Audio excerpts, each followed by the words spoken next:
Sfaċċat fuq saqajja meta suppost paralizzata. Din hija l-istorja ta' mara reġistrata mal-istat bħala waħda totalment paralizzata u li għaldaqstant kienet qed tirċievi numru ta' benefiċċji soċjali, mara li spiċċat dieħla miexja għall-intervista tal-Bord Mediku tal-Gvern. Rapport fil-Gazzetta Sunday Times of Malta spjega li sorsi ribsew tal-investigazzjoni li għaddejja bħalissa indikawlhom illi din il-mara li b'mod mill-aktar fraudolenti qalet li ġisimha kien paralizzata għal kollox ingħatat il-barka biex tibda tirċievi l-benefiċċji tad-diżabilità minn but il-familji Maltin u Għawċin minkejja li daħlet fuq saqajja tnejn b'mod normali quddiem il-bord.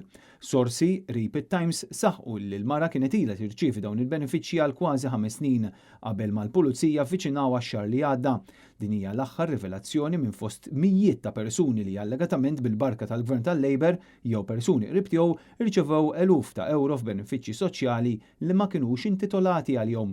Bħal diversi oħrajn l-applikazzjoni tal-mara paralizzata li surrealment setet timxi kienet iffirmata mill-eks deputat parlamentari tal-Labor Silvio Grixti lura fl-2019. Fl-applikazzjoni kien indikat li l-mara kienet qed issofri minn paraliżi totali u permanenti minħabba amputazzjoni jew xi ħaġa simili ta' dirgħa jew ta' riġlejha t-tnejn.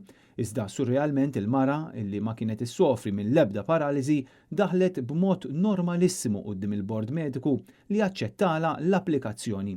Sorsi stqarrew mat-Times li mal-Pulizija l-mara saħqet li kienet sofrit xi ġrieħi f'dara sena qabel l-applikazzjoni madankollu qatt ma kienet paralizzata u insistiet illi ma kienitx taf li l-applikazzjoni u ċ-ċertifikati falsifikati minn Grixti kienu qed jindikaw dan. Intant il-Ministru responsabbli mis-Sigurtà Soċjali Michael Falzon fl-aħħar ġimgħat insista li hu ma jemminx li kien hemm xi skop ta' voti wara dan l-iskandlu ta' frodi ta' mijiet ta' eluf ta' euro minn but il-poplu.